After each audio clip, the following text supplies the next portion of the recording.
Something I can help you with? You mean Zoe? Yeah, we were pretty close. Not like her to go loping off.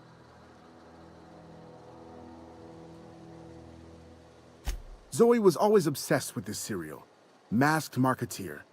A scion of Byzantium turns to banditry and teaches his Shame she up and vanished when she did. I had a surprise lined up for her. You sound like some type of... Can't say I recall Zoe She called it... Zoe and I were gonna watch the serials, as is our custom. The other day, I got my hands on a genuine copy of the latest Masked Marketeer. I was gonna surprise Zoe with it, but she was gone the next day. Not much of a chance. Zoe's living with marauders? Yeah, that sounds like the sort of sideways, sprat-brained plan Zoe'd come up with. Yeah, could be you're telling the truth. Or maybe you're trying to wheedle me into relinquishing my only copy of the Masked Marketeer. It's a collector's edition after all. Yeah, you're probably right. A true fan would have displayed a gleam in their eye upon hearing the words collector's edition. Here you go, latest copy of the Masked Marketeer. Tell Zoe we're all waiting on her. I'll help if I can.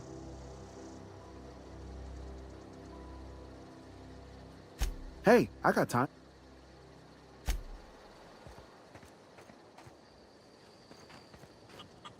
Keep your wits about you, friend.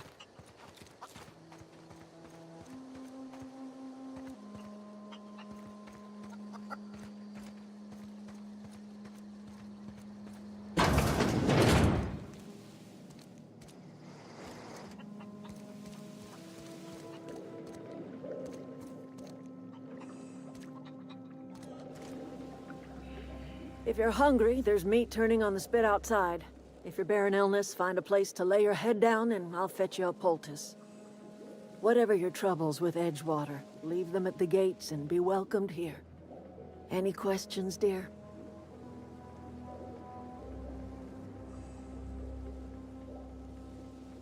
Suppose that weighs on who's asking. My flock likes to call me grandmother, on account of my providing hot soup and free advice. You can call me Adelaide, though. Excuse me, Miss McDevitt? Sorry, it's just... You got such pretty trees in here. Why, thank you. You're Robert's girl, aren't you? I remember when you were but a sprout. Thomas speaks of you often. Are you staying long? You should try some of my tobaccorn tea. I brew it in an old spittoon, but it's been cleaned.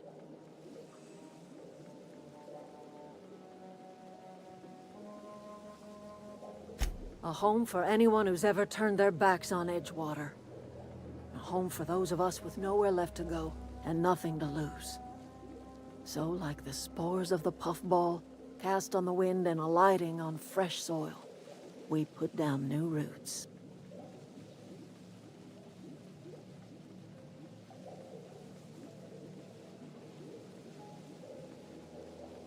It is an unpleasant story, dear. But the short of it is that sometimes one wakes up and realizes the place that was once her home for much of her life has changed. The home in which we spent our lives has left us behind, and so we must move on. And that is as much as I will say on the subject. No, dear. The garden belongs to us all. Life is the gift of the universe, and the universe yields its bounty equally, absent of prejudice.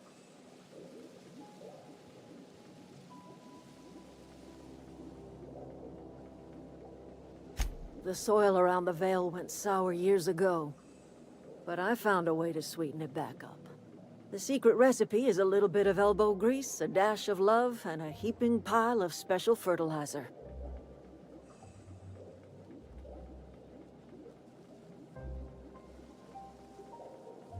Reed Thompson? You here on behalf of that cold-eyed reptile? Let's hear it. What's Reed's idea of peace, then?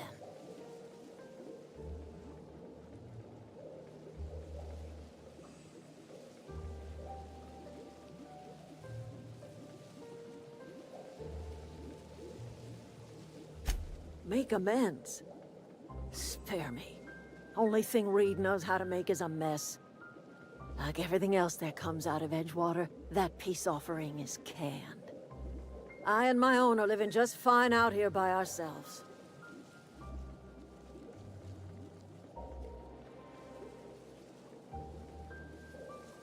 He would do such a thing. The question is, why would you agree to his plans?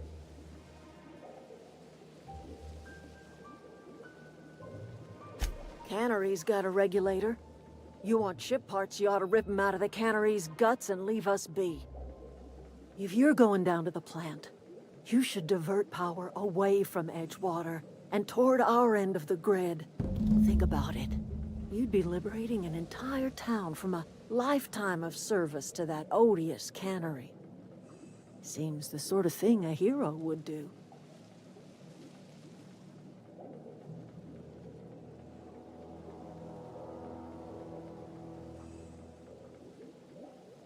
You've seen that miserable excuse for a town with your own lamps. Hollowed out workers laboring their lives away at the cannery, living off whatever scraps Spacer's Choice throws them. You know that's true, don't you, Ms. Holcomb? Your father died of overwork. His heart gave out. He was tired all the time, sure, but he was old, ma'am, and he raised me all by his lonesome. Look what they did to this child. Lost her family to the company, and still she defends them.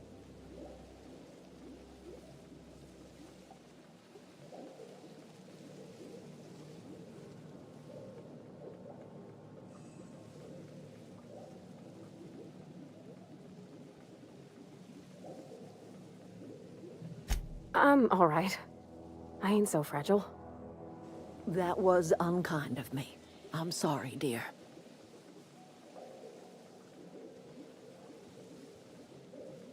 Life in Edgewater grinds to a halt. The cannery shuts down, workers desert in droves, and our own little camp grows and thrives.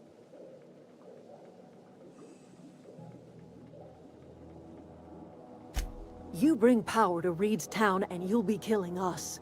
Reed knows it. He's counting on it.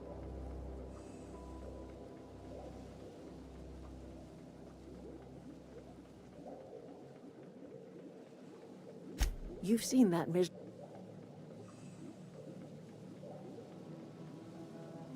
It's not much of a living. Every single person in that town has sold themselves to Spacer's Choice. The company owns them. Body, blood, and bones.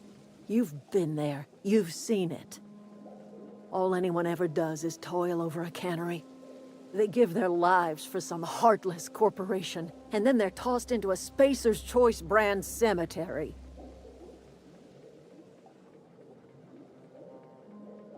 So, what do you say? Divert power over to us. Shut down that abominable cannery for good. I trust you will listen to your conscience.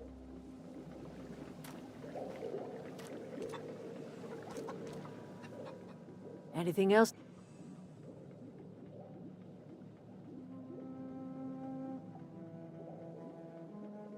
I am getting old, you know. These two lamps of mine are not as bright as they once were. Or I might have seen you for what you are.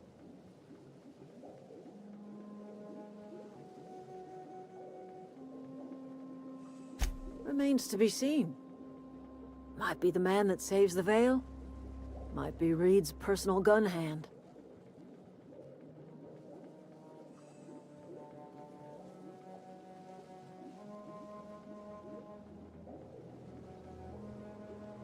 People around here lack the strength to effect change. Or they have the strength, but not the will.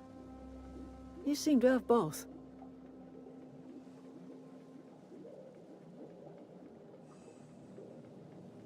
A little prattling never hurt anyone, dear. You might even catch a little sense, if you listen close enough. I can't stop you from conducting your business down at the plant. I just want you to know that if you take our power away, you will have brought an end to our way of life.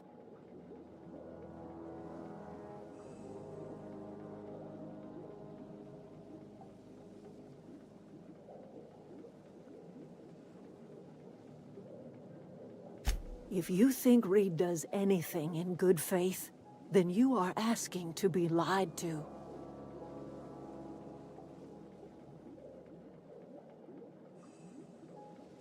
That's because Reed was my boss. I was the cannery's one and only flavor specialist, you see. Remember that limited run of white chocolate saltuna? That was all me.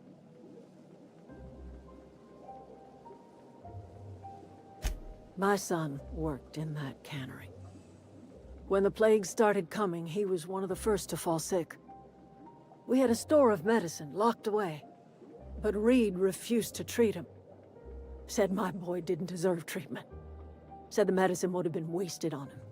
So I buried my boy in the cemetery, gathered my belongings, and left. That's as much of the story as you need to hear.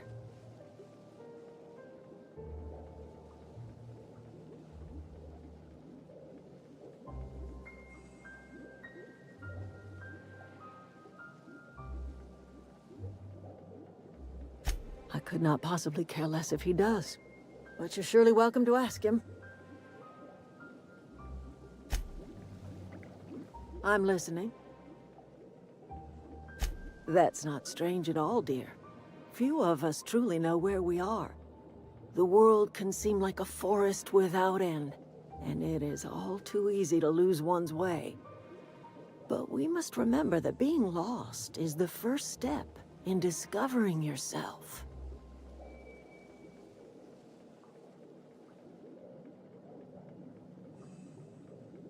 Glad I could help, dear.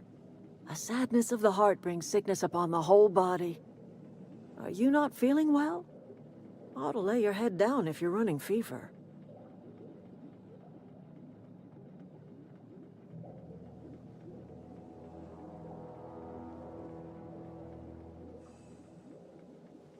That sounds like fever talk, all right. So why am I tempted to believe you? Where did you say you were from?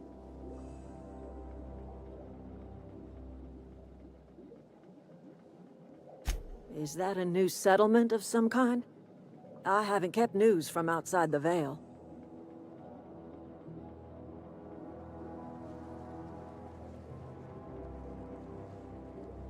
Oh dear. I see what's happening. You've been taking Adrena time. That stuff will burn right through your upper story, leave you raving and babbling. You ought to try some of my purgative tea. Won't cure what ails you, but it will distract you for a spell. Maybe I do. I don't know yet. Growing up, I heard my folks talking about the Hope. Always believed it was just a story we told ourselves to keep our spirits up. Listen, don't you worry about what I think. That's not important.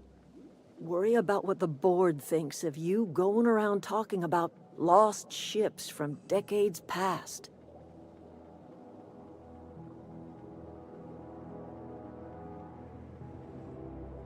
You carry on about coming here from another world, and people will talk. Talk leads to questions. Ask enough questions, and the board comes answering.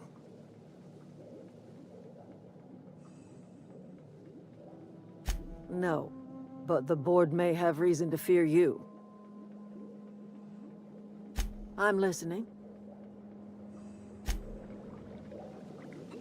I'm listening.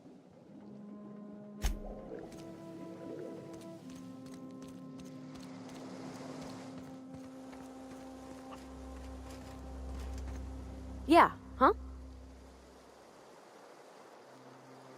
He's just interested in fixing stuff. He always used to follow me around, asking me to explain what I was doing. Like a puppy, kinda.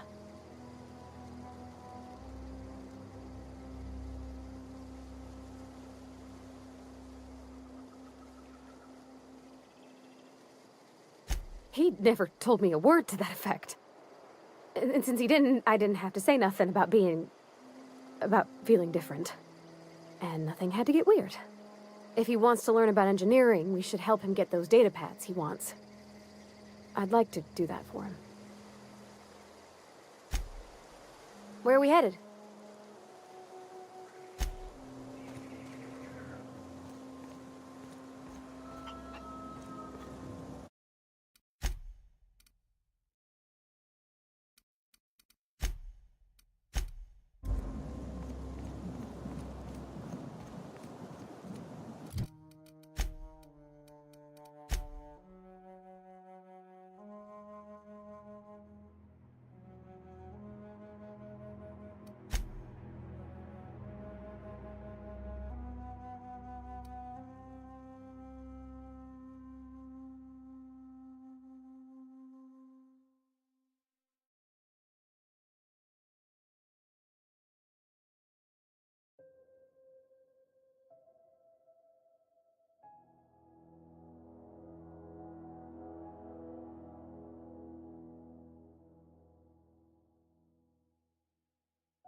But I wouldn't do for a Wentworth.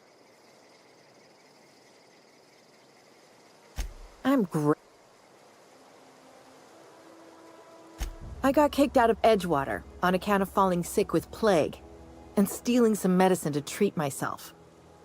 I'd heard some outlaws set up camp in the botanical labs. I decided to throw in with them, seeing as I always wanted to be an outlaw myself. Instead, what do I find but a bunch of former workers camped out around a greenhouse? I couldn't just go back to the cannery, so I was stuck with them. I've got all... Why? Adelaide wants me back on garden duty or something? Thanks, but I'm not going anywhere. This is where I belong.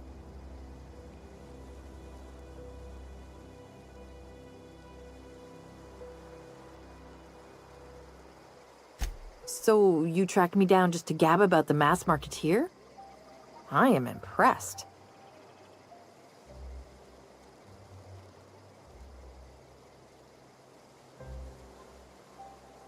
I see what's going on here.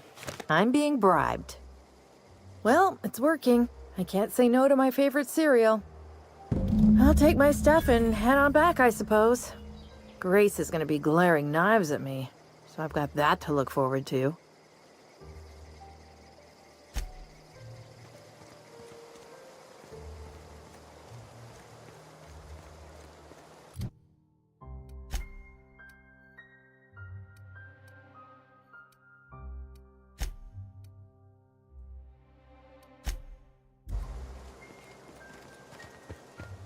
Look, I already bought what you were selling me. Just give me some time to gather up my personals. Something you need?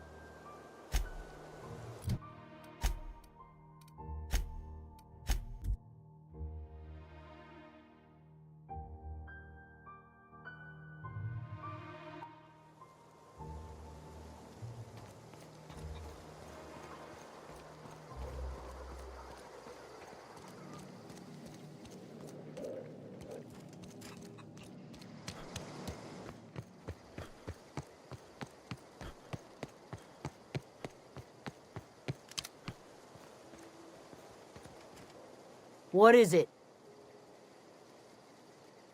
We didn't always get along, but I'm glad to know she's safe. What happened, anyway?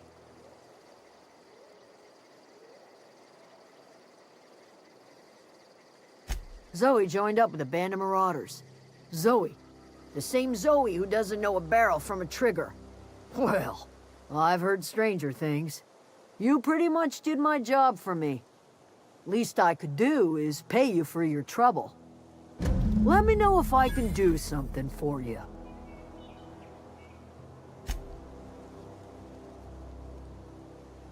I don't know what you did to talk some sense.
unexpected.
to the right.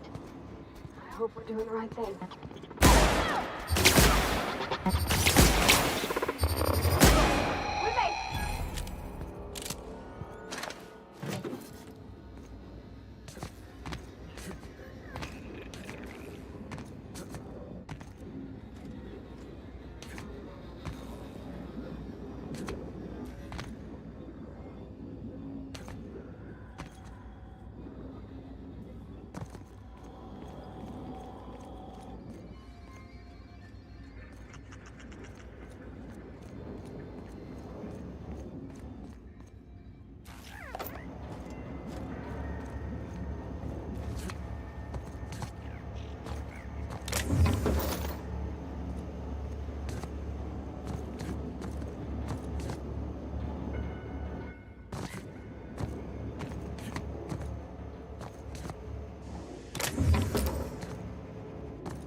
Incoming!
Everyone all right?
Self-diagnostics complete.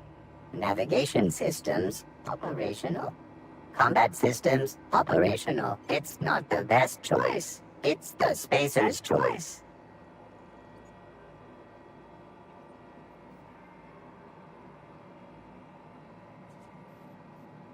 All systems fully operational.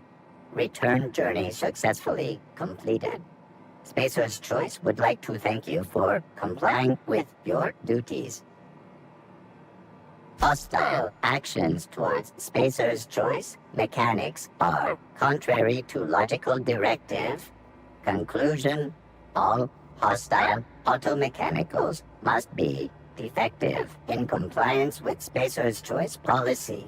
All defective automechanicals must be permanently dismantled. Please allow me to assist. Affirmative. Mechanicide protocols loaded. Awaiting confirmation.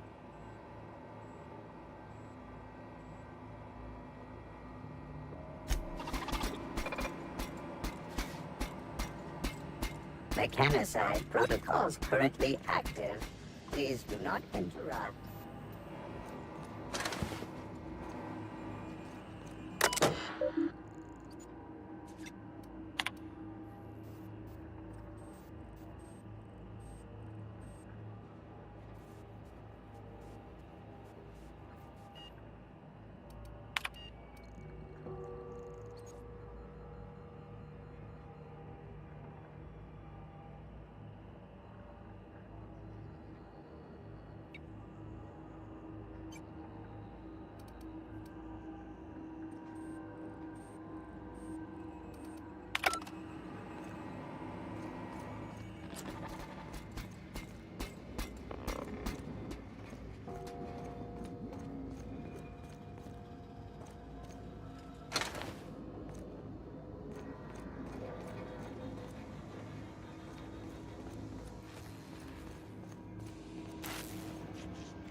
No, just leave me alone.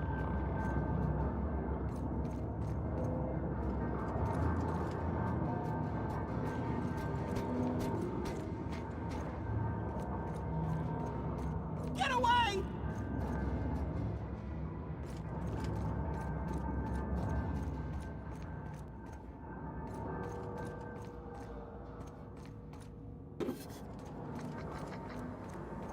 Get away!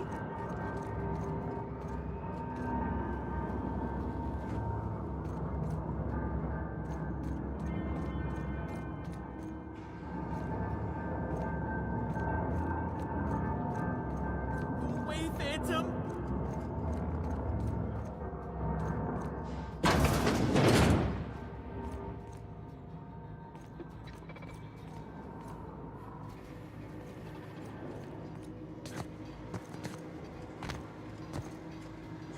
system in.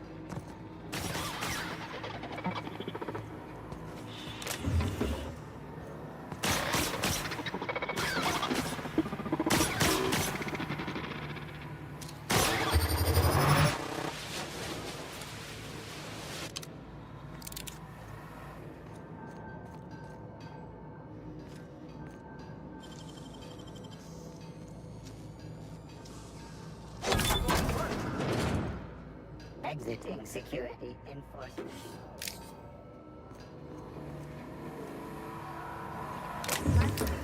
You're liable to get scalded.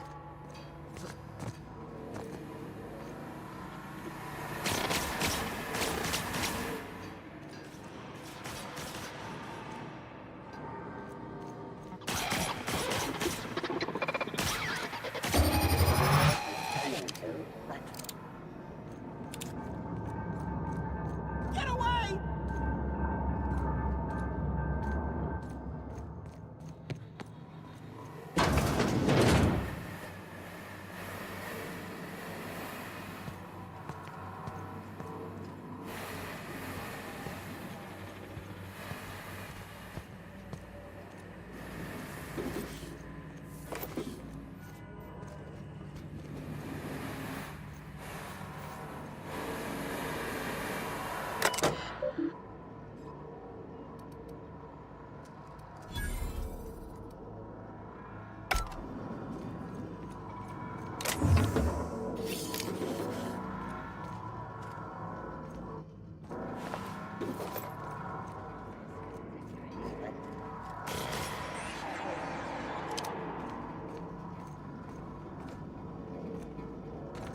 Security threat eliminated.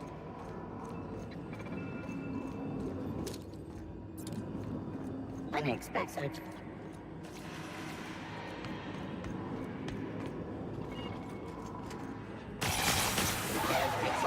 Trespassers.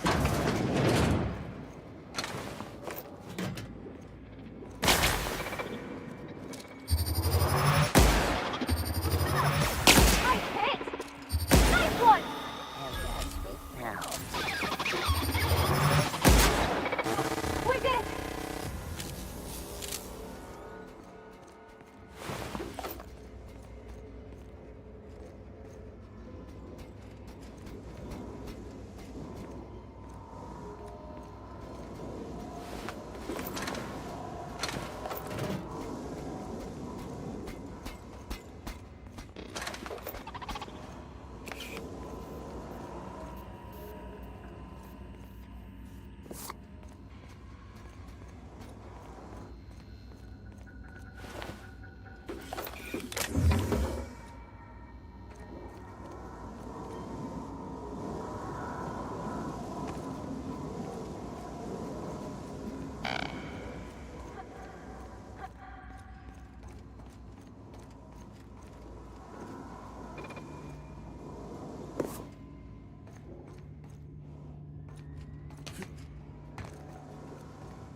Go away, Phantom!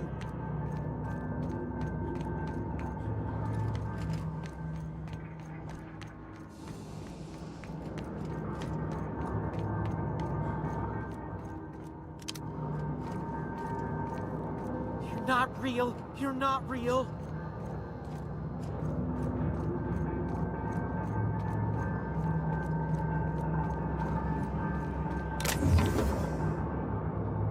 You're not real. You're not real.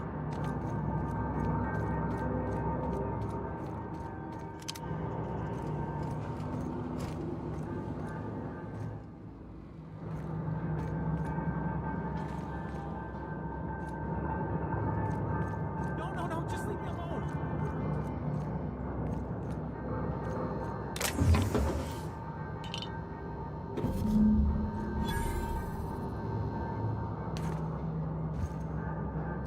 No, no, no, just leave me alone.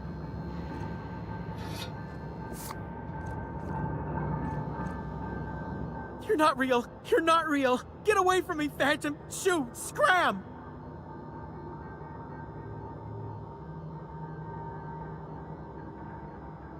You can talk? The Phantom's never talked before. I knew I shouldn't have eaten that sprat raw. See? See, Higgins? This is why you must always boil your sprats before ingesting.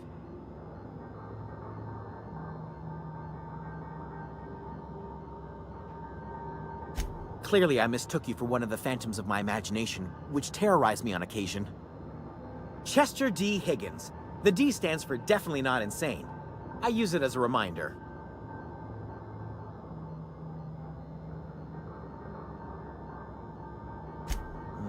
Hard to say. By my reckoning, Higgins has been here somewhere between 2 weeks and forever. My recollection's a touch fuzzy these days. Oh, Higgins has been many things over the years. Sprat Wrangler, Saltuna Critic, Aetherwave Personality, Chairman of the Board, Galactic Defender, Sisty Pig Tycoon. I've come a long way for someone who started off as a simple engineer right here in this plant.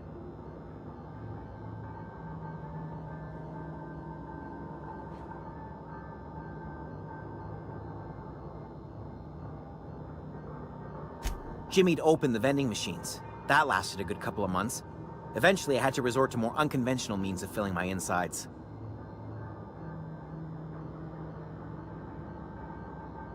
Braised, boiled, charred, skewered. Sprats are good eating, friend. Chock full of brain food.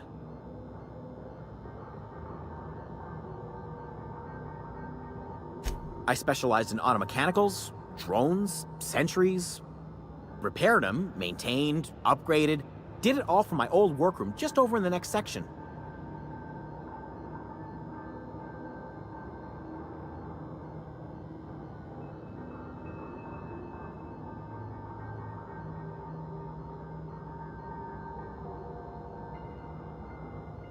Oh, before. Definitely before. Sisty Pig Tycoonery was the apex of my long and storied career. Mechanicals lost their bolts. Opened fire on anything that moved. It was pandemonium.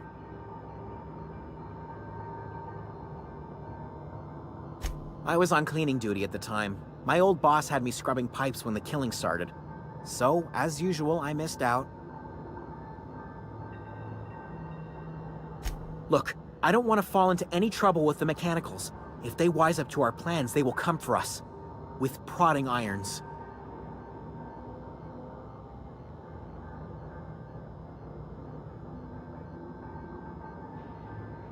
You know, you remind me of myself back when I was an intergalactic adventurer. I discovered a flaw. Their hostility levels were hardwired to maximum. There's no changing that, but you could rewrite their targeting protocol so they attack each other instead.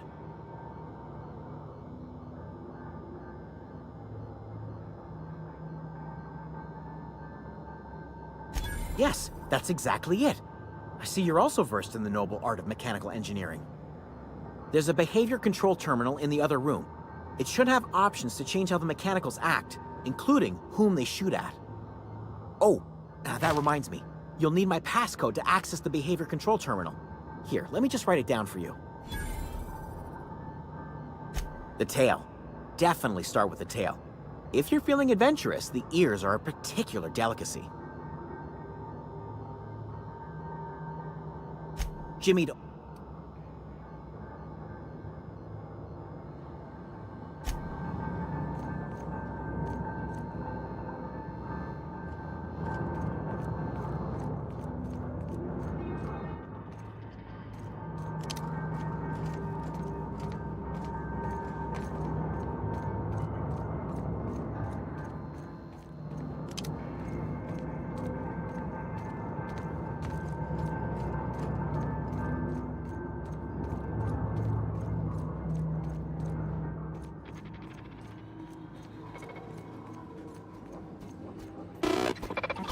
Mechanicide protocols currently active. Please do not interrupt.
entrance to the Vale.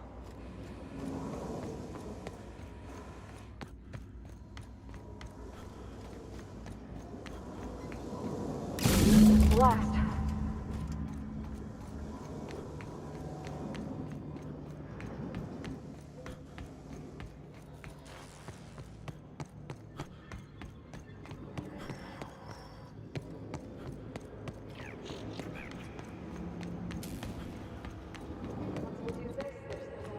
Hey, mister? Look, I know you want your power regulator and all, but I just gotta ask you. Do you understand what you're about to do? I don't think you should cut off Edgewater's power. I think it would be cruel. I'm sorry. That just sort of came out all at once. Edgewater's hurting. We've been losing workers year after year, and corporate hardly ever sends replacements. There's barely enough Saltuna to fill our bellies anymore. But the town's got some good people in it. Decent, hard-working folk just living their lives the only way they know how. They don't deserve to be punished.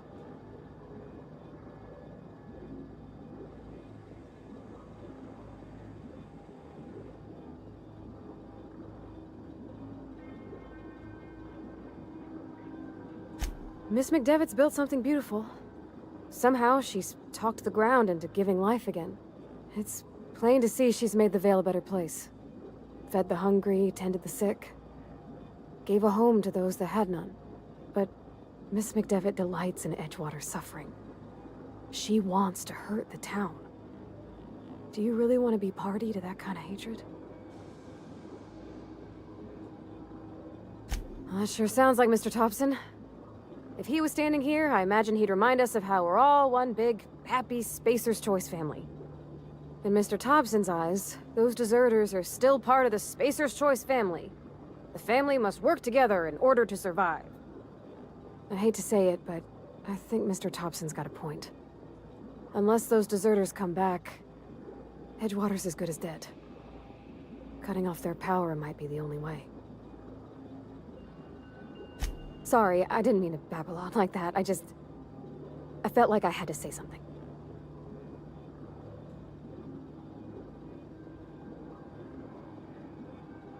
Really? I mean, wow. Thanks. No one's ever told me those words in that order.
I can't stop thinking on Edgewater, Captain.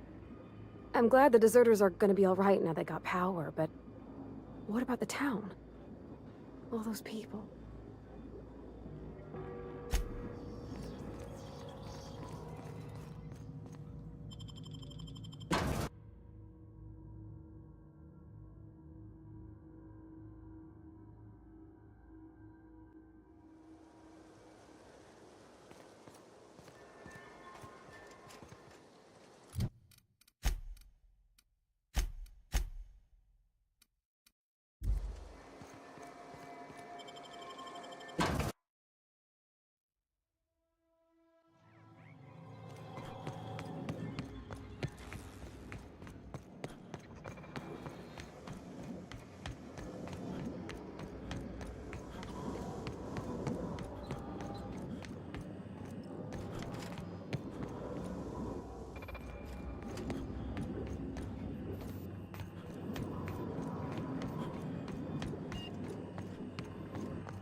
What's eating you?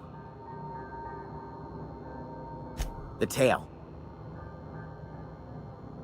Forgot what you...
What is it?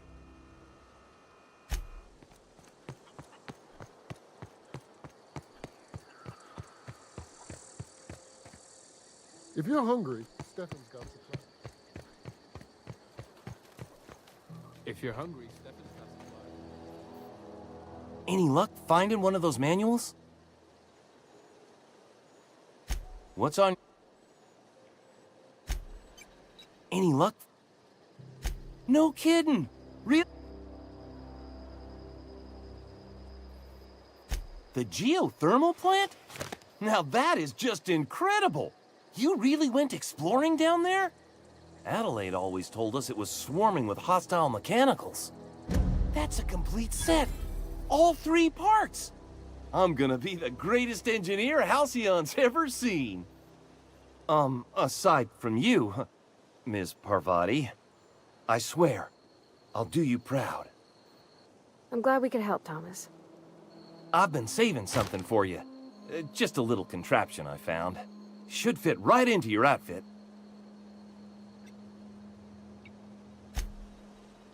Hey there! What's...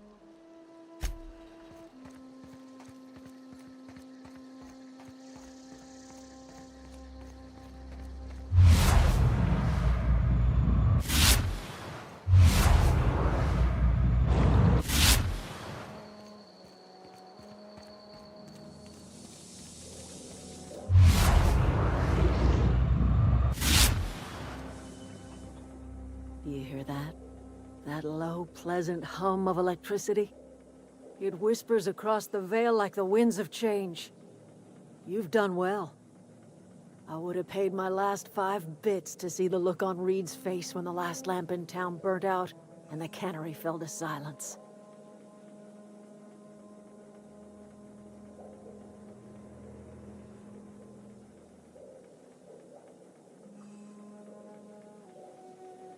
Blunt as a hammer.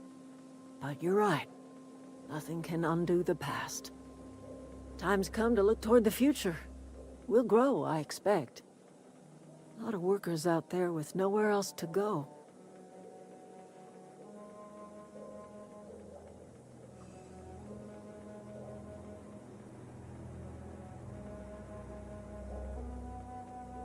Not as many as you'd think. We're not about to let the whole town join our flock. Just the ones willing to renounce their corporate loyalties and live the way nature intended. I am curious. Why did you help us? You don't know who we are. You don't owe us a thing. The plant's crawling with mechanicals, so it stands to reason you risked your life.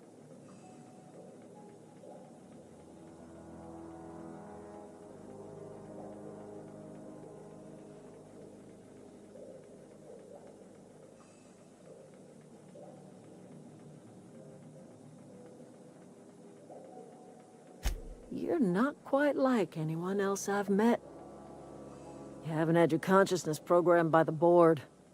You're welcome among us if you're ever so inclined. You are welcome here.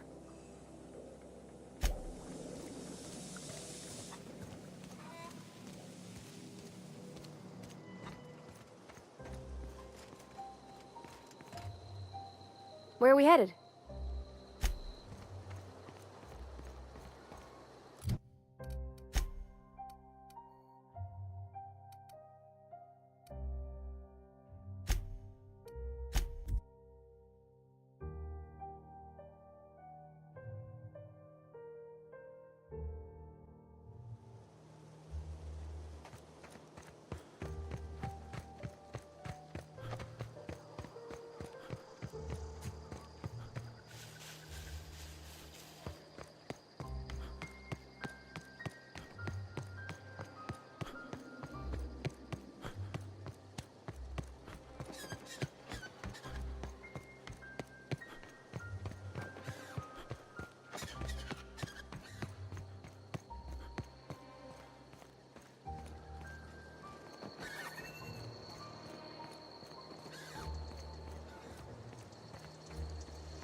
Huh?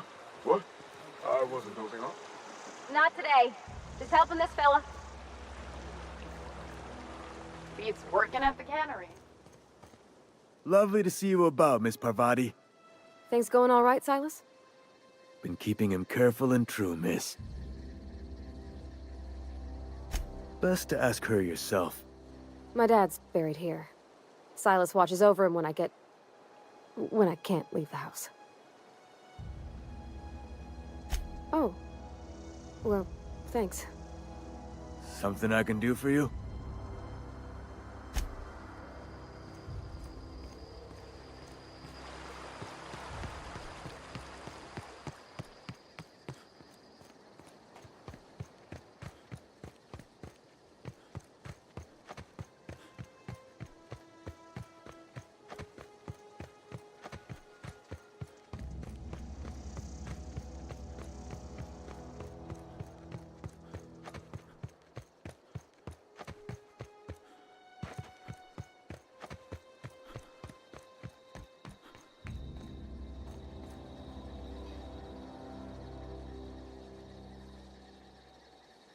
Town's been dark a while now.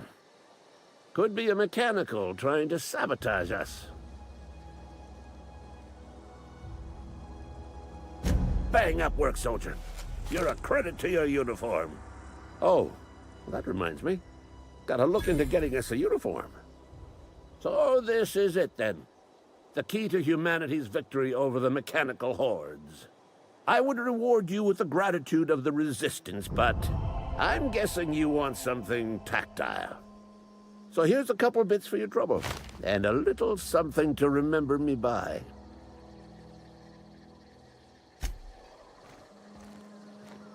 Town's been dark a while now. Go on.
You're safer inside the walls.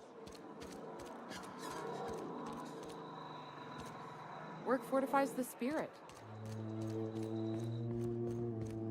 Heard someone's been turning in bounties. About time. I'll meet you on the ship when you're ready to depart from...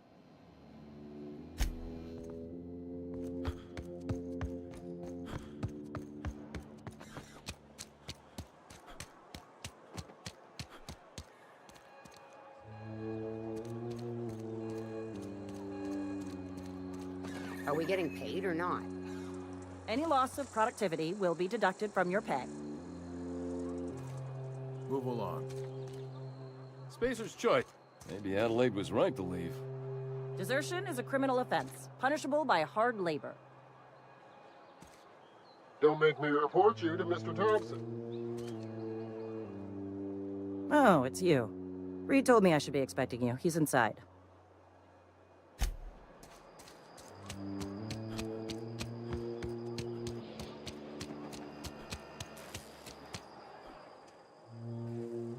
Cannery's dead. This is gonna throw a wrench into my actuarial tables.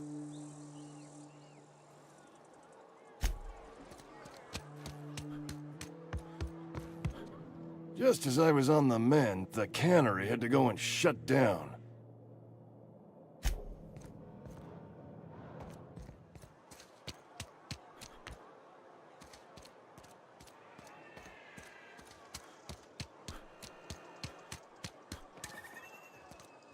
Hey.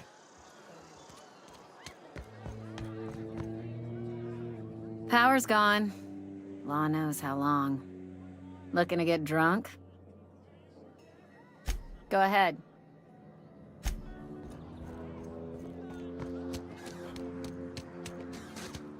Why are all the lights off?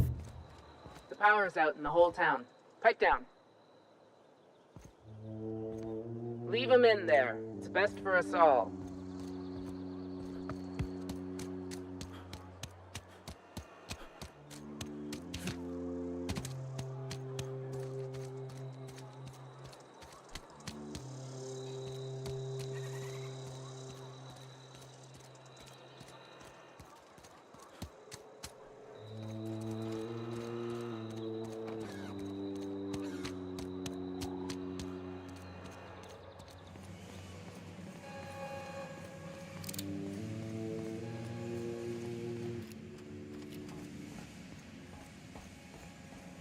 You want to know what gets my bile churning?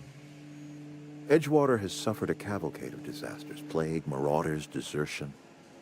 Then you wandered in town. And I was so damn sure our luck was starting to turn.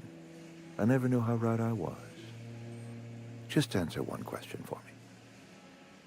Why'd you do it?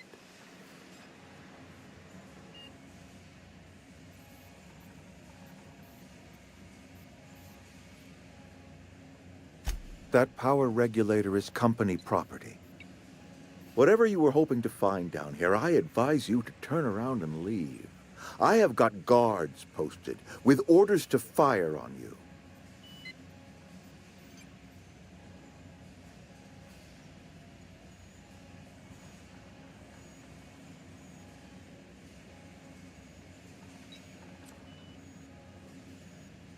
All right, easy now. Let's not do anything we'll regret.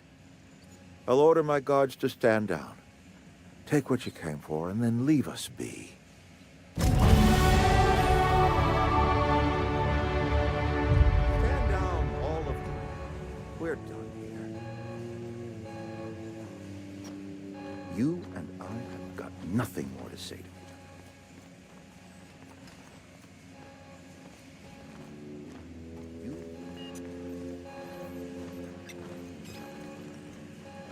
Heard you've been taking down Marauders. You're some sort of freelancer.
Something you need?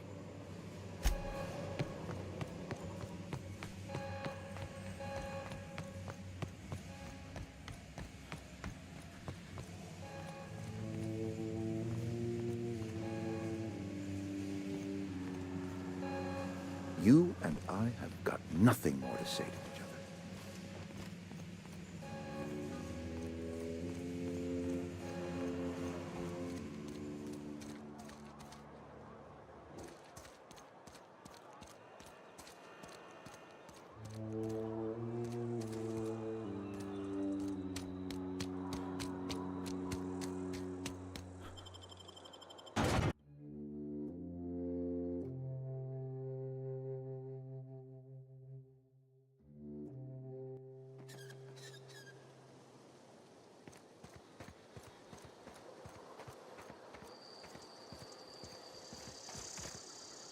Yeah, huh?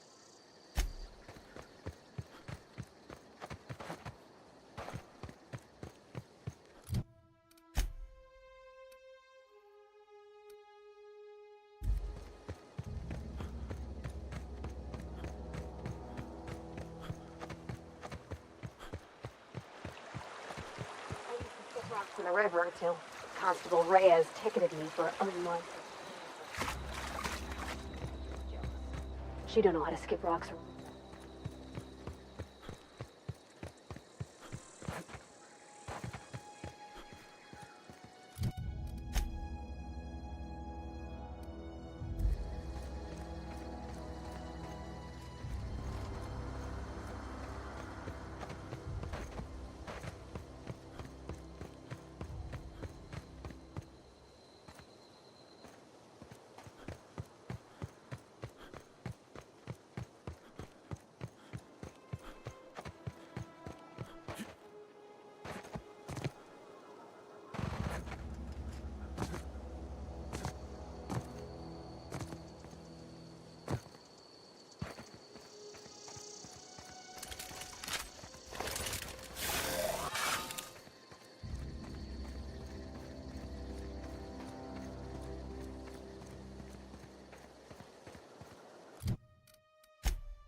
Is this your ship? Oh my stars, she is just so handsome! Does she have a name yet? What's her drive model? Oh, gosh. Listen to me babbling. When I was in Edgewater, I dreamed of flying on a real ship, working on a real engine, belonging to a proper crew. Edgewater won't last another season without power, but that don't change the fact that I'm indentured to Spacer's Choice. Company expects me back at my post.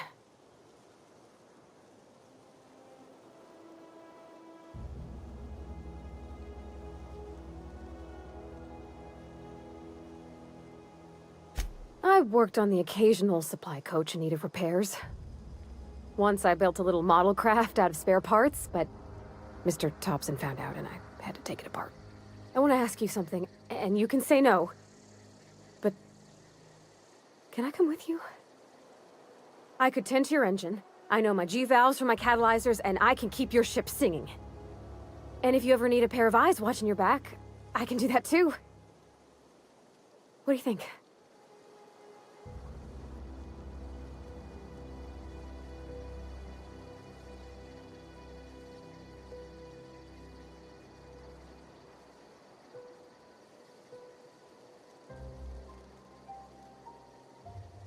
Yeah, I've been thinking about that.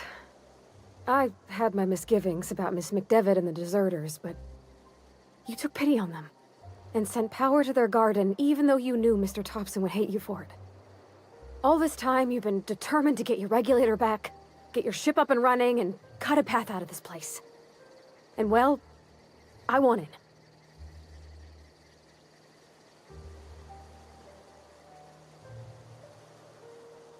Not much of an Edgewater left to go back to. My whole life's been small. I realized that when you walked into town. I've been seeing the same faces every day, the same sky, the same stars. Then I saw this ship. This gorgeous, stately lady with her eyes turned skyward, and I made up my mind to come along with you. Yes! I mean, thanks. You won't regret this, mister. Captain. I can call you Captain now. Ha! I got a captain. Something you need?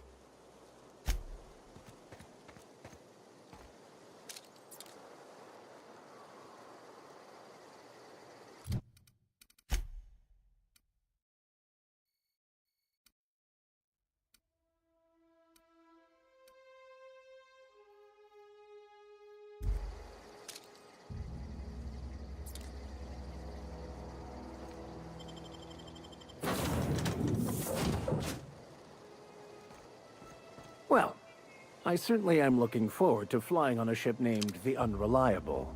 I'll just head upstairs and claim a room. Yes, you caught me ruminating again. Guilty as charged. What's occupying your thoughts?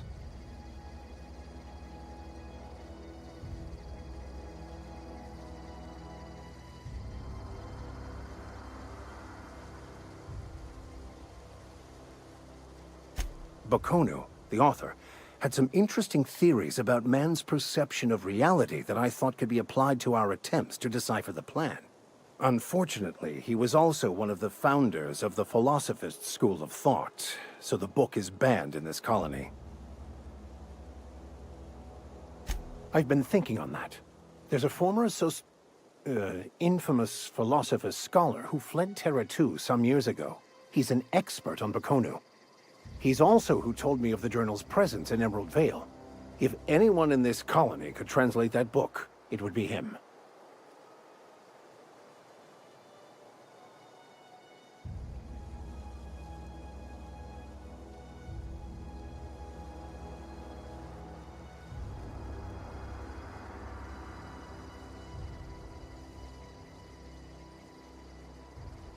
The only one I'm aware of.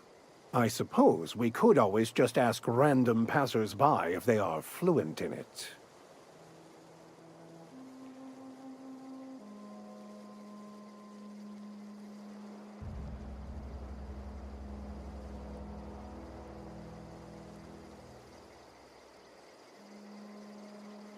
A thousand pardons, my good captain.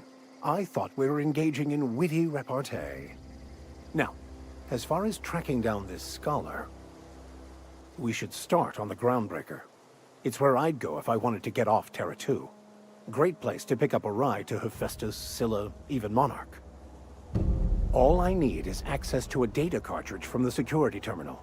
Their easily hackable system keeps a registry of all crew manifests for both arrivals and departures.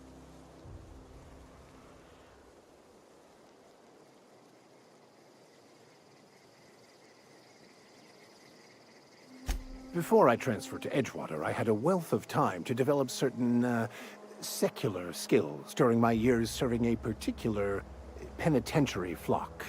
I meditated, led sermons, provided guidance to the inmates as needed, of course.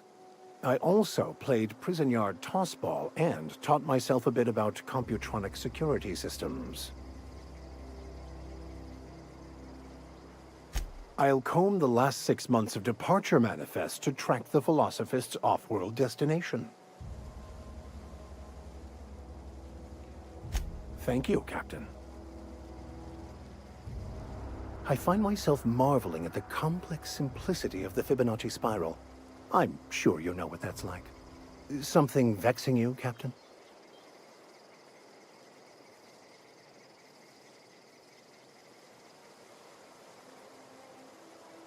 Philosophism's a false religion that stands in contradiction to almost everything we know to be true. They believe all is chaos, in stark contrast to OSI's belief in the plan. But most of the Philosophist perversion of Bakonu's thoughts came more than a century after his death. Of course. Are you ready to break into security on the Groundbreaker?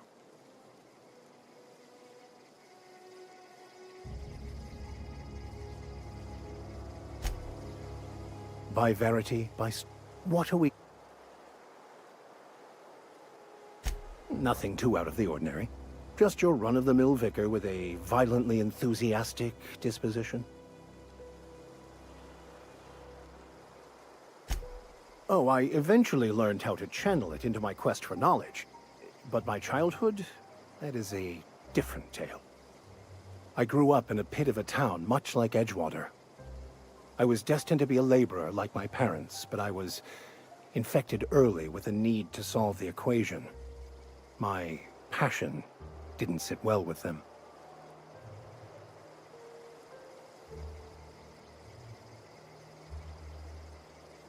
On the contrary, they internalized the precepts of scientism like no one I've ever known. They had a pure faith, a faith that brought joy to them regardless of the situation. I envied that. I wanted that peace. I thought if I became a vicar, I could find it. Or at the very least, find out why I lacked it.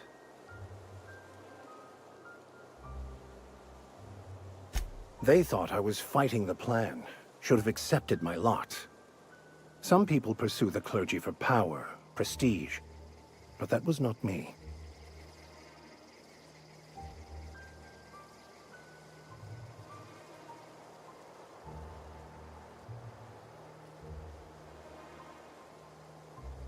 The simple version is this. The force which we call the Grand Architect created the universal equation that underlies and defines everything in the universe. Everything flows from the equation, or in layman's terms, the grand plan. Is the Grand Architect a consciousness? A natural force? Did it create the equation on purpose? The answers to these questions don't really matter. The equation, the plan, is all that matters. Contentment is found by accepting one's role in the plan.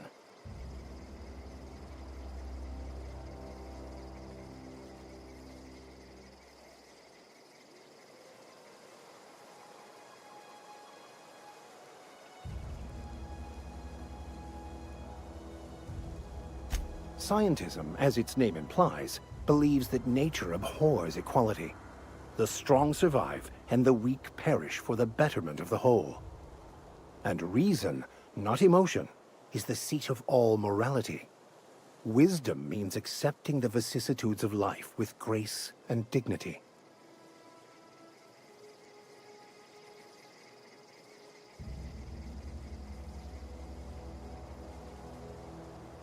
I prefer to think of it as looking at reality for what it truly is, not how we'd like it to be.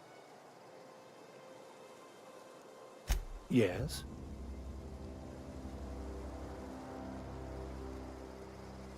Nothing too out.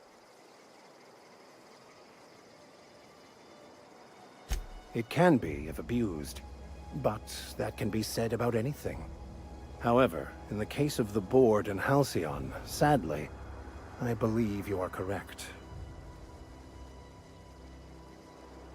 I have run headlong into too many walls in my pursuit of the truth. This book is my last hope, and you were my only hope of getting it translated.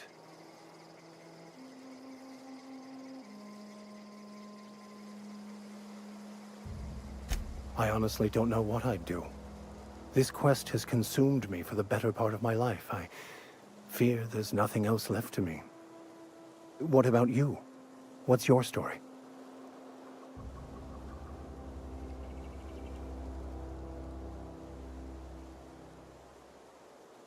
And how did he do that?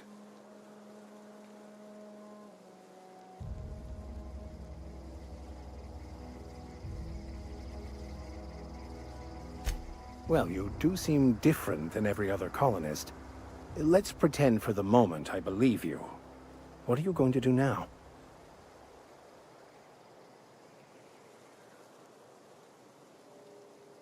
That seems a dangerous proposition. Why risk your life now that it's been returned to you?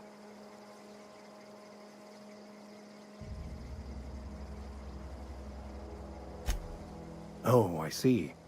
You have my condolences.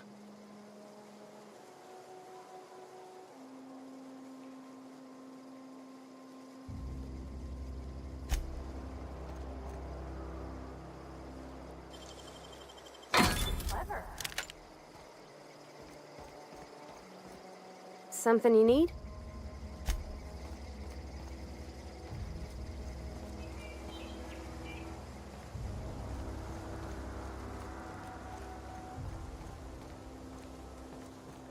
Captain, I have detected that the town of Edgewater is now without power. I appreciate you doing your part to hasten their demise. What can I do for you, Captain? Do you know how to install a power regulator?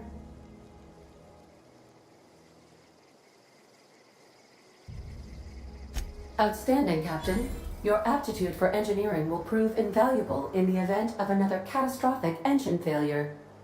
Our engine room is located behind you, across the cargo bay, up the ladders. What can I do for you, Captain? Our engine room.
Where are we headed?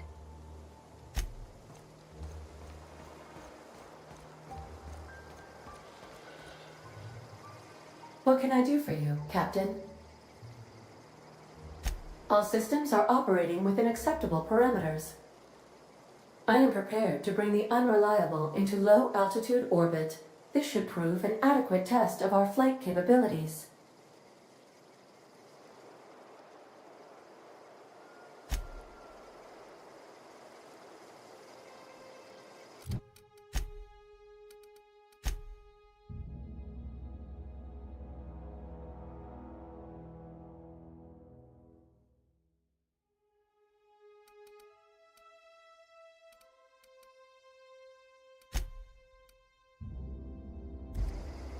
Welcome back, Captain. All systems.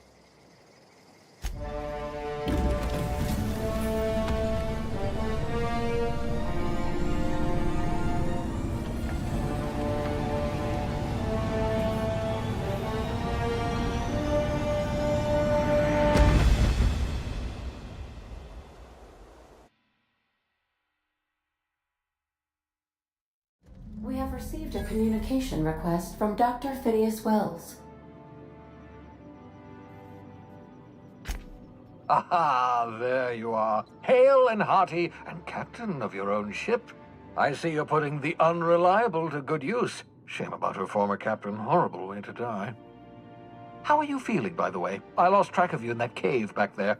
Experiencing any, unnatural drippage? Perfectly normal side effect of thawing, I assure you.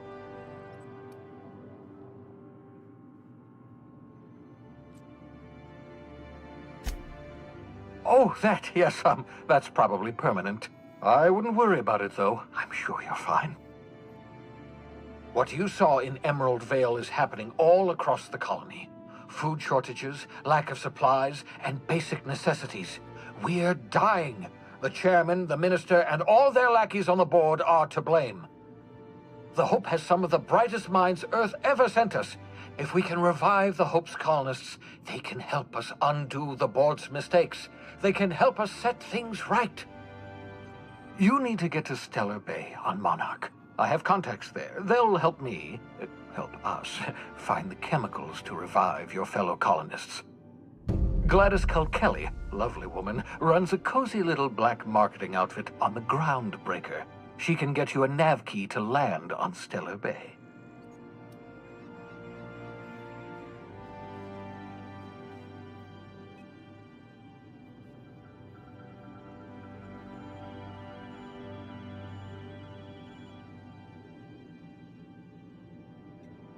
Strictly speaking, Monarch is a moon, terraformed badly, and almost completely lawless. You'll love it.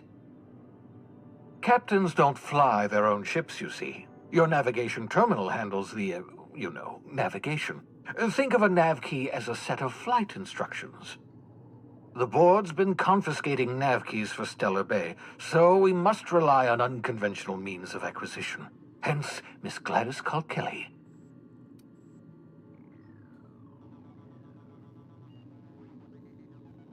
Without a skip drive, good luck. You'll be dead before you make it to the nearest star.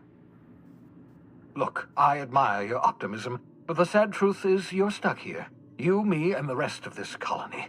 We're all skating precariously around the edge of oblivion together. None of us are leaving Halcyon alive, so we may as well make it a better place, and we can start by reviving the hope.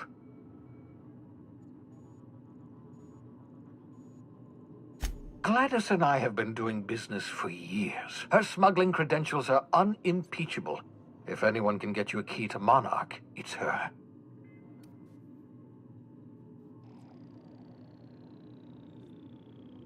In theory, I suppose you could land your ship in Cascadia, and in theory, I suppose you might survive the experience. Cascadia is utterly seething with dangerous, highly aggressive creatures, more than capable of tearing you limb from limb. You'd have to be a lunatic to land in Cascadia, and I'm reasonably certain I tested your brain for incipient signs of insanity. Trust me, talk to Gladys Culkelly. Excellent. I'll send her a wireless. Let her know you're coming. By the way, I gave Captain Hawthorne a disguise apparatus of my own design, cutting-edge technology years ahead of its time. I call it the Holographic Shroud. I'm sure it will prove remarkably useful to you. You'll find it in the captain's quarters. Marvelous device. I'm quite proud of myself. The shroud changes the user's appearance to mimic that of another. It has limits, first-generation technology, you see, but promising. Exciting to see it in use at last. Very simply, the holographic shroud uses biometric information contained on standard identity cartridges to generate a holographic projection around you.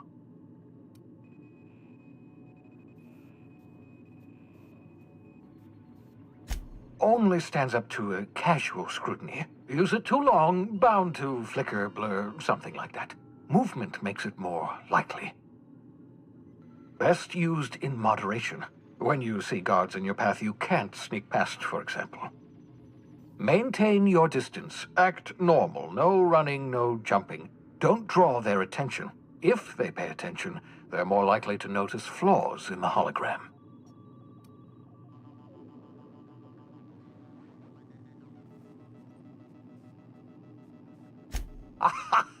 A change of clothes. What is this? Some old spy serial? What inattentive and brainless guard would be fooled by such a shabby disguise? The holographic shroud masks not only your clothes, but your face and fingerprints. It modulates your voice and sweetens your breath.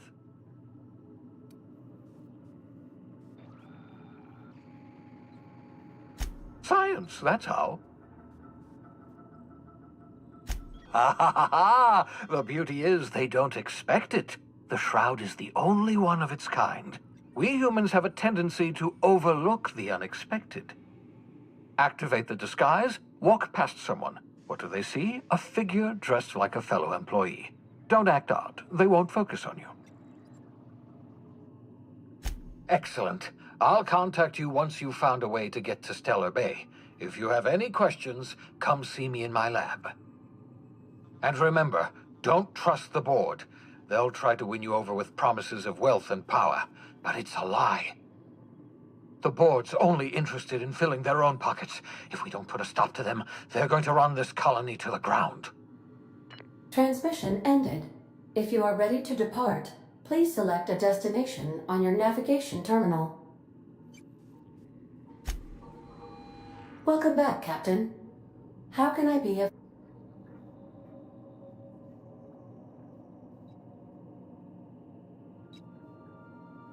What part of the colony would you like to discuss?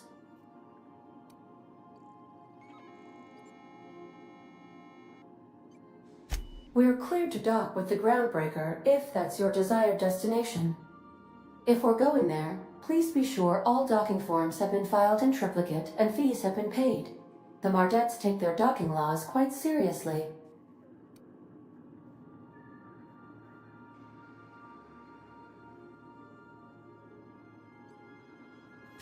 I can, yes. Let me add that to my list of 1,435,498 tasks I am simultaneously executing in order to run our ship.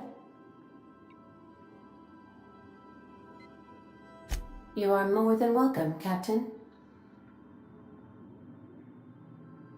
The Groundbreaker was Halcyon's original colony ship.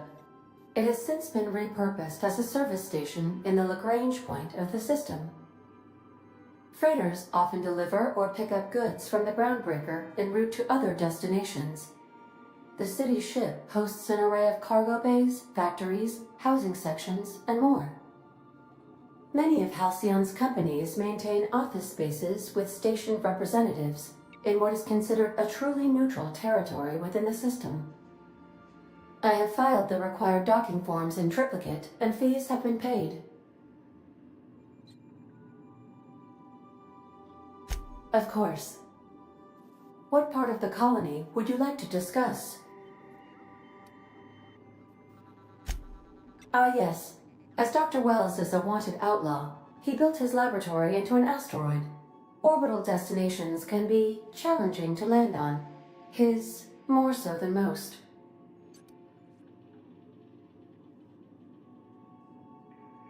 The outlaw scientist known as Dr. Phineas V. Wells has taken a measure of precautions to make the lab undetectable to those hunting him. Even knowing the location, my systems resist my orders to go where I instruct them. There is a bounty on his head, one with a markedly high reward amount. Shall I engage the laser weapons system?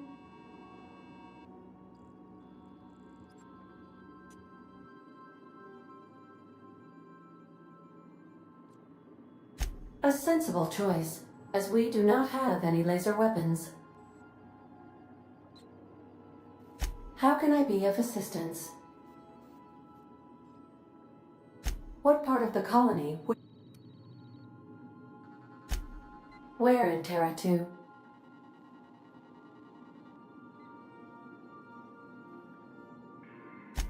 Edgewater is the sparkling county seat of Emerald Vale, or it was when first built. Since then, neglect and time have worn away her shiny veneer. The town is near the coordinates where Captain Hawthorne died. It would not be unfortunate if something, like say, a plague, were to wipe Emerald Vale from the face of the planet.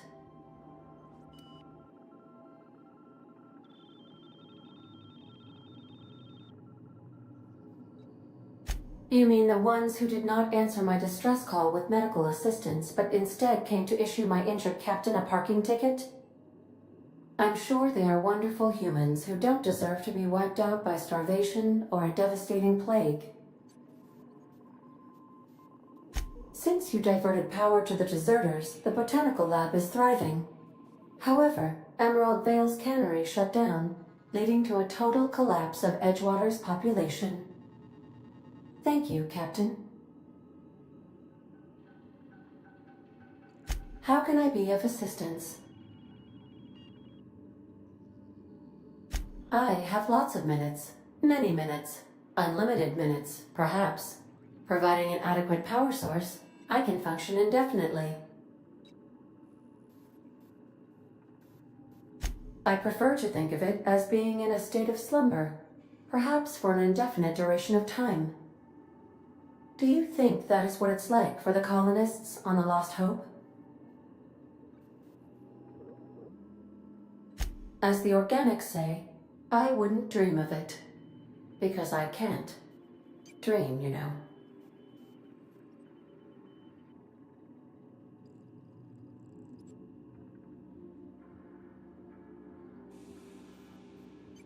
I can run repeating periods of altered consciousness, during which several primary functions are powered down, but background processes continue running, for maintenance purposes.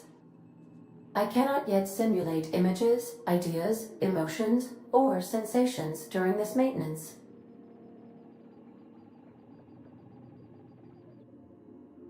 Captain Hawthorne suggested I would enjoy such an experience, and should periodically attempt the simulation. As you may be aware, Captain Alex Hawthorne was a smuggler of some repute. I failed to predict the likely outcome of his reckless behavioral patterns. I should have predicted that. In our travels together, Alex liked to pass time by, as he called it, tinkering to improve my design.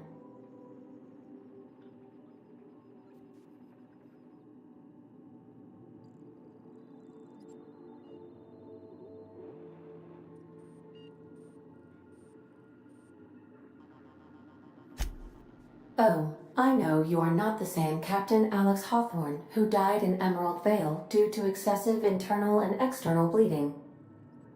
I required you to assume Hawthorne's identity in order to sync your commands to my interpretation protocols.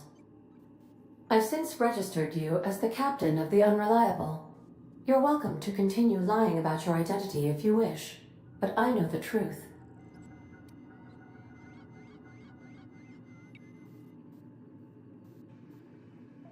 I am relieved to hear it, Captain. No, but I am programmed to put you at ease by saying so. If you mean, was Captain Hawthorne my first? Yes, he was. How can I be of assistance? What part of the colony? Where in Monarch? Warning. All colonists are urged to reconsider travel to Cascadia due to infestation of mantisaurs and risk of indefinite detention or death.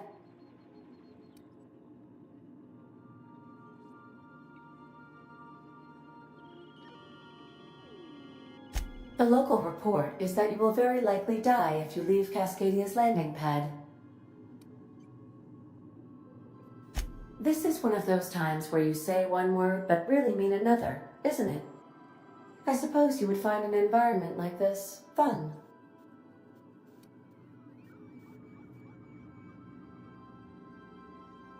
There are no people aside from marauders in Cascadia.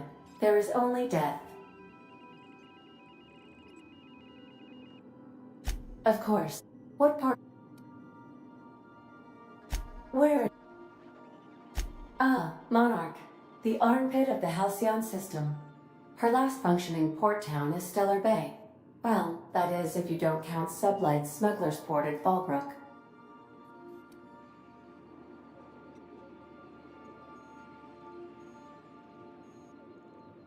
It's Sublight run for the purpose of shipping contraband, and before you ask, I don't know the coordinates, so I can't dock us there.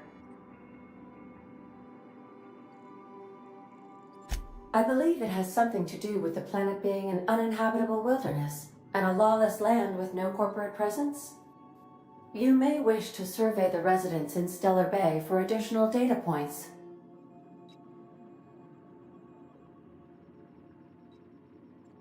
How can I be of assistance? Certainly, Captain. What would you like to hear? Now playing a Spacer's Choice advertisement jingle.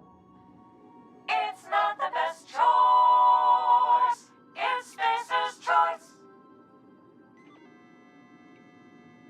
Everyone in Halcyon is contractually obligated to label this or another board-certified jingle their favorite song.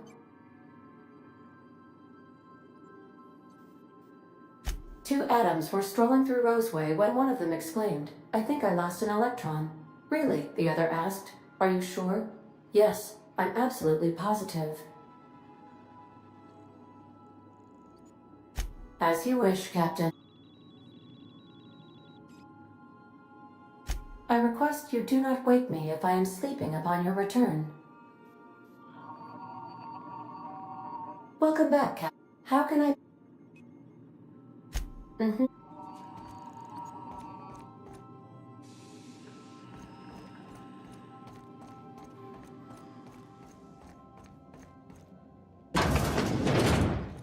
Please avoid damaging yourself or others while you are out.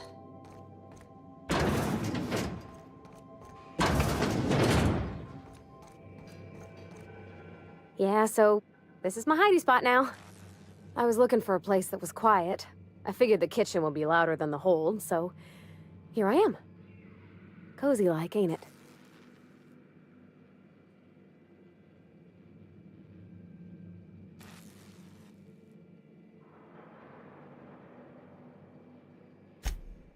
Mostly, yeah.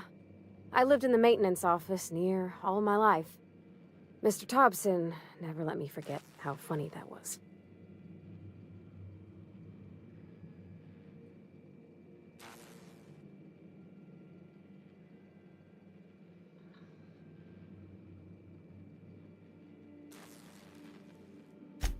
I'm not exactly a model employee. Not like you wanted. The kind that stays quiet and gets the right work done in the right order every day. It's not normal for anyone to do as their parents. You take a vocational test. That decides your schooling and your career. When I tested out for maintenance, everyone figured it was on account of my dad. They were real unhappy with us.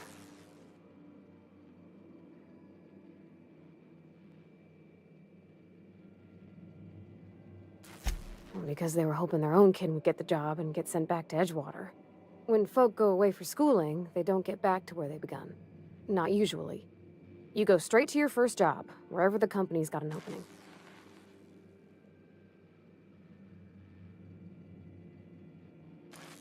I reckon you could say, "No thanks, I don't want a job." But then you don't got a job.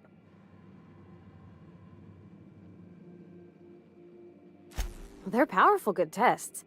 They rattled off this whole list of names who'd worked on them, with fancy bits hanging off them. Doctors and esquires and the thirds.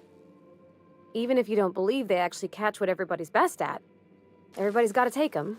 So at least it's fair-ish. Well, I'm good at making things work the way they ought. Not so much at doing such to somebody else's schedule. There's times I'm working deep in the guts of a loader, getting it all running perfect. Then I look up to see it's tomorrow and I've blown another deadline. Anyhow, I was happy to get back home. I didn't care much for schooling.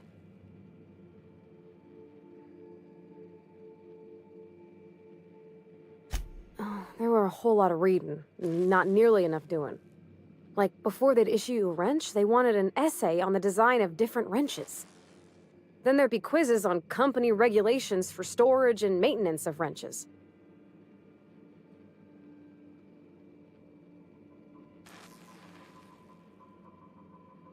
Yep, nothing much had changed. Everything was a little grayer, a little dirtier.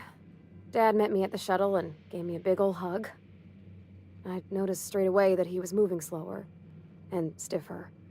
He made a little grunt when I squeezed.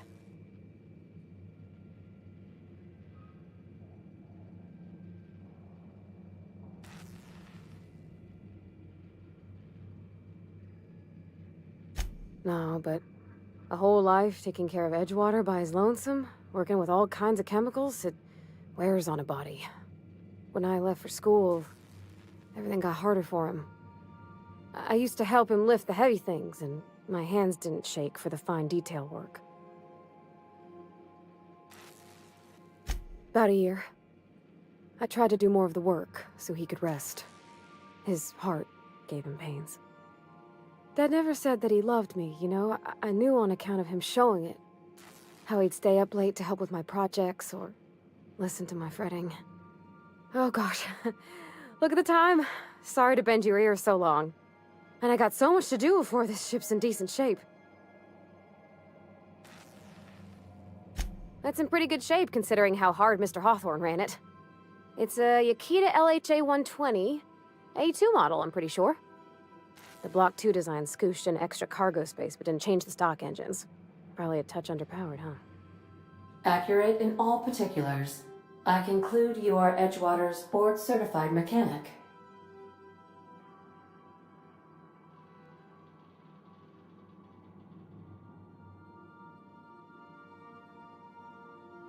Fly-by-wire's pretty normal. Or leastways, that's what I read in the trades. I've never been on a real ship before. Hello! I am not a board-certified mechanic, but my dad was. He taught me all he knew. Do you understand? Speech recognition is one of the many skills I have been programmed to simulate. You're not simulating it, you're doing it! I asked a question and you answered it. I am gratified you consider this facsimile convincing.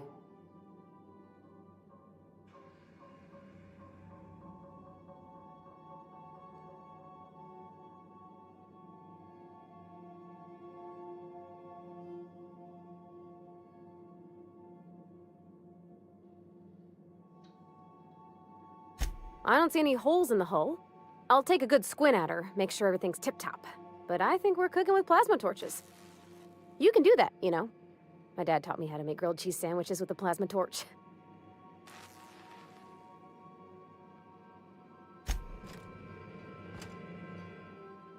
Sometimes I can hear Vickers saying prayers to himself. Sometimes I hear him cussing about tossball scores.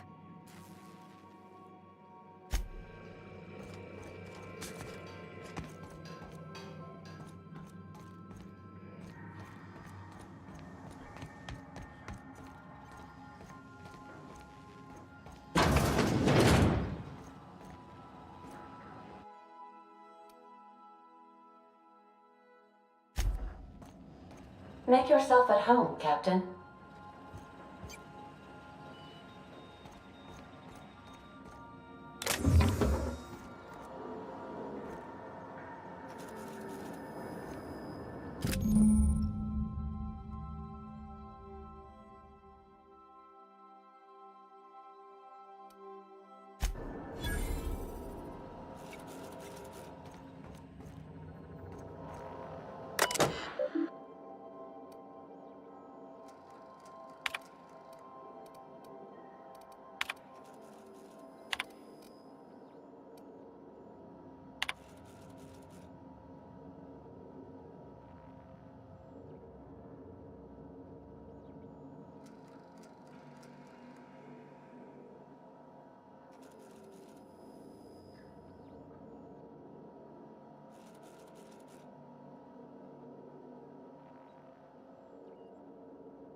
Sometimes I wonder about Mr. Hawthorne. What was he like? Why'd he make the computer a talkie? You think he got lonely, flying about on his own?